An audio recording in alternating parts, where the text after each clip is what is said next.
Bharatiya Janata party के वरिष्ठ नेता और सांसद ओम बिरला को 18वीं लोकसभा के अध्यक्ष पद पर दूसरी बार ध्वनि मत से चुने जाने पर भाजपा प्रदेश उपाध्यक्ष और पूर्व मंत्री गोविंद सिंह ठाकुर ने हार्दिक बधाई दी है। उन्होंने कहा है कि ओम बिरला को दूसरी बार इस प्रतिष्ठित पद पर चुना जाना उनके कुशल नेतृत्व, निष्पक्षता और व्यापक अनुभव का प्रमाण है। भाजपा प्रदेश उपाध्यक्ष और पूर्व मंत्री गोविंद सिंह ठाकुर ने कहा है कि ओम बिरला ने अपने पिछले कार्यकाल में लोकसभा अध्यक्ष के रूप में उल्लेखनीय भूमिका निभाई है। उनके नेतृत्व में लोकसभा की कार्रवाई को सुचारू रूप से संचालित करने और संसद की गरिमा को बनाए रखने के लिए महत्वपूर्ण कदम उठाए गए हैं। ठाकुर ने कांग्रेस पार्टी पर भी निशाना साधा और कहा कि इंडी गठबंधन और कांग्रेस तब कमजोर हो गए थे जब तृणमूल कांग्रेस और समाजवादी पार्टी ने उनसे दूरी बना ली थी। ठाकुर ने कहा कि ये दूरी गठबंधन की एकता में कमी को दर्शाती है और विपक्ष के बीच असहमति को उजागर करती है। वहीं उन्होंने कहा कि वाईएसआरसीपी के 4 सांसदों द्वारा भारतीय जनता पार्टी और राष्ट्रीय जनतांत्रिक गठबंधन को समर्थन दिए जाने से कांग्रेस पार्टी की स्थिति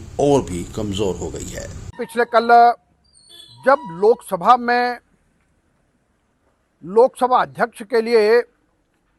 नाम श्री ओम बिरला जी का भारतीय जनता पार्टी और एनडीए की ओर से आया तो उसके पश्चात कांग्रेस पार्टी और इंडी गठबंधन ने के राजा के नाम का प्रस्ताव किया, लेकिन कांग्रेस पार्टी वहीं पर हार गई क्योंकि तृणमूल कांग्रेस ने उससे दूरी बना ली थी, समाजवादी पार्टी ने दूरी बना ली थी और इंडी गठबंधन आपस में टूटा फूटा नजर आया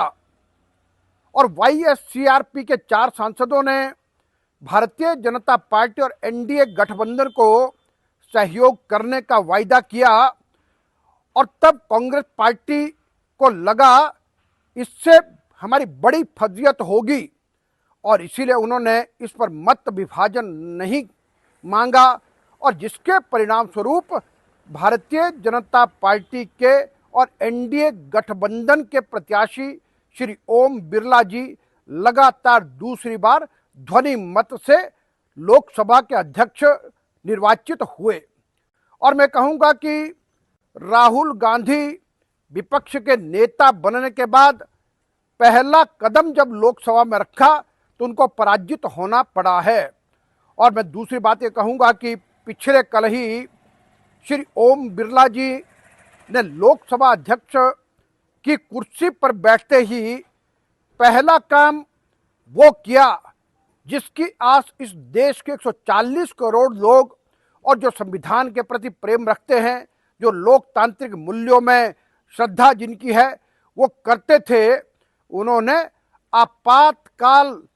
के विरुद्ध निंदा प्रस्ताव लाया जिसके लिए मैं लोकसभा अध्यक्ष जी की भूरी भूरी प्रशंसा भी करता हूं।